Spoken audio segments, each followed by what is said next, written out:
a vessel contain a 40 gram of nitrogen at temperature 27 degrees Celsius. Amount of heat transferred to the gas to double RMS speed of its molecule will be. म्हणजे आपल्याला काय find करायचं आहे? Amount of heat transfer म्हणजे Q find करायचं आहे. क्यूचा formula काय असतोय? एन ऍट कॉन्स्टंट काय आहे? gas at temperature 27, amount of heat transferred to gas double RMS speed of molecule will be. Temperature constant नाही आहे. Amount of heat transferred to the gas to double RMS speed आर दिलंय. मग CP काय CV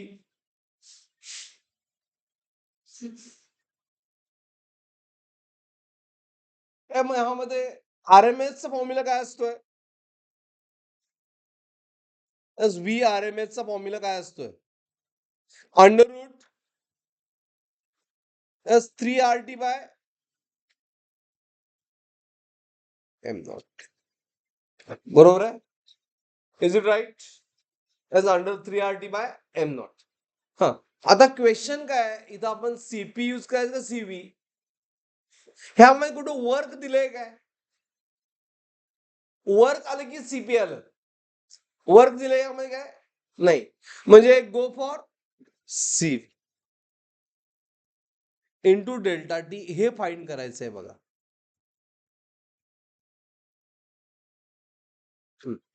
म्हणजे आपल्याला काय पाहिजे? एन माहित आहे कारण 40 ग्रॅम दिले. Okay, divide by M not. त्यानंतर सीव्ही माहित आहे.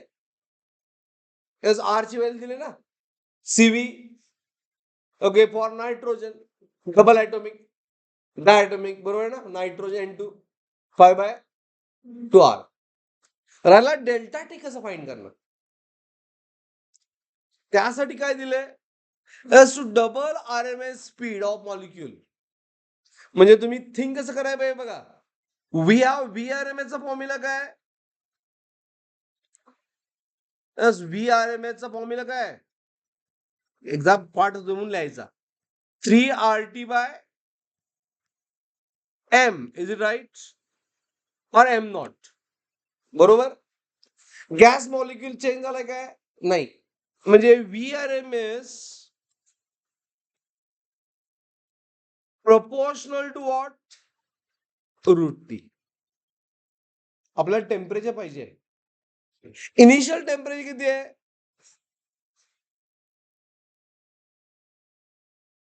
27.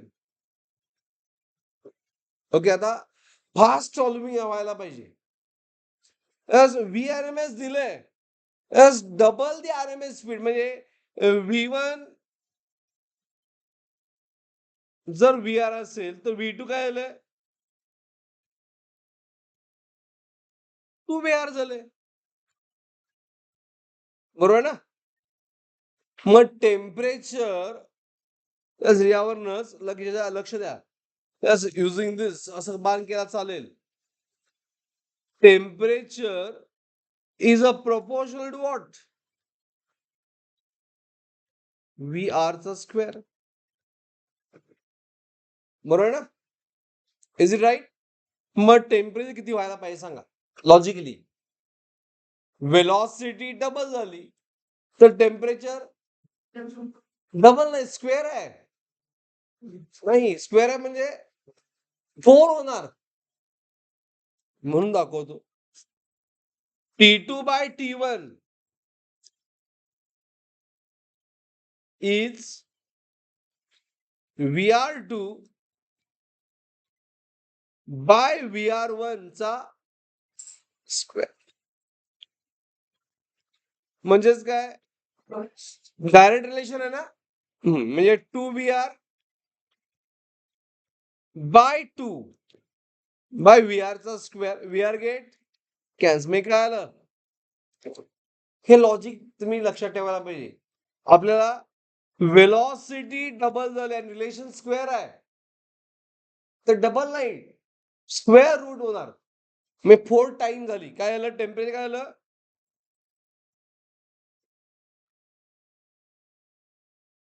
Is a 4T1. Understood? Is it clear? हे 4T1 का आलं एव्हरीवन? आणि त्यामुळं T2 आपण डेल्टा टी फाईंड करायचं ना. सो डेल्टा टी आपल्याला फाईंड करायचं आहे, that is T2 minus T1. मग 4T1 मायनस T1 काय येणार,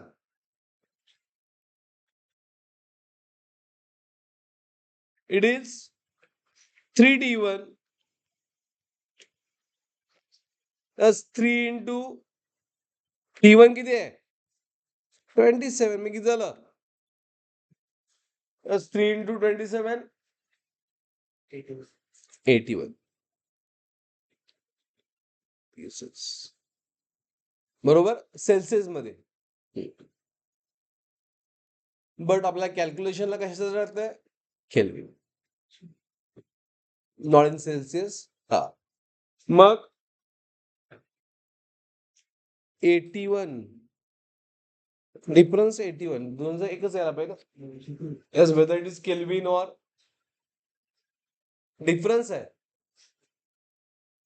सेल्सिअस मध्ये आला ना. 81 प्लस काय चुकालंय मग, यामध्ये चुकालंय आपलं. यस, T1 जर मी 27 म्हटलं तर किती होणार केल्विन, 300K. बरोबर आहे की नाही. आणि T2 जर म्हटलं किती आहे, 81. T2 किती आहे, 4T1 आहे ना. 4T1 म्हणजे किती आलं, 4 इंटू 27 किती आलं, हा 4 इंटू 27 किती येते, 108. ओके, प्लस किती येणार,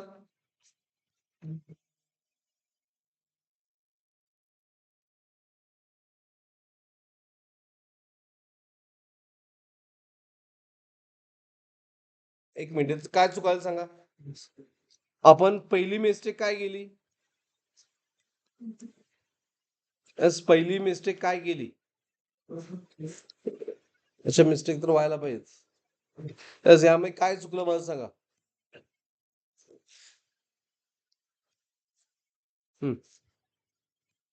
पहिल्यांदा कॅल्क्युलेशन मी कशामध्ये करायला पाहिजे होते, केल्विन में करायला पाहिजे होतं. मी हे बरोबर आहे, 4T1 पर्यंत बरोबर आहे, नो प्रॉब्लेम.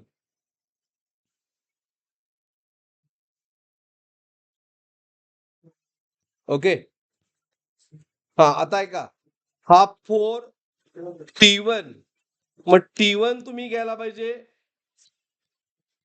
300. अंडरस्टूड? ते जर कोण टाका, इट इज हाऊ मच 1200. आणि मग डेल्टा टी फाईंड करायला पाहिजे. डेल्टा टी किती देणार, it is a T2 minus T1. Calculation में मिस्टेक केली आपण फार मोठी, केल्विन मध्ये घेतलं नाही. It is how much 900K. मग प्रॉब्लेम सॉल्व्ह होते बाय इझिली. हे काय आलं, 900K यायला पाहिजे होतं. मग क्यू आलं एन CV डेल्टा टी. त्यामुळे वर दिलेलं नाही म्हणून CV लिहिलं. N is M by M naught CV into delta T. आता व्हॅल्यू पुट करा. M किती आहे, मास किती आहे, 14 दिले काय? एम नॉट असते नायट्रोजनसाठी 28. CV is 5/2 R into R ची value it is half. It is a 5/2 diatomic. R ची व्हॅल्यू दिले. R ची व्हॅल्यू किती दिले? 8.32. 8.32 into 900. करा कॅल्क्युलेशन. ऑप्शन दिलेत. मग इट इज मग एक्झॅक्ट आपल्याला नको आहे ना. मग 4 2 राऊंड आपण जर 4 2 8. एक मिनिट जर असं लक्ष द्या. यामध्ये 4 2 केला तर हे झालं 2 10 झालं 9,000च्या जवळचं. सी असं तुम्ही करू शकता. हे काय का केलं मी ते कळालं everyone? Okay. So it is how much? 9,3.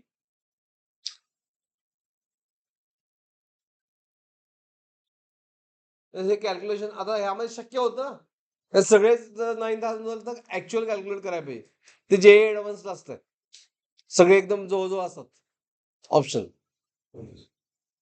Is it clear? Problem मध्ये मिस्टेक कुठे झाली ती लक्षात ठेवायची असते. कुठे झाली?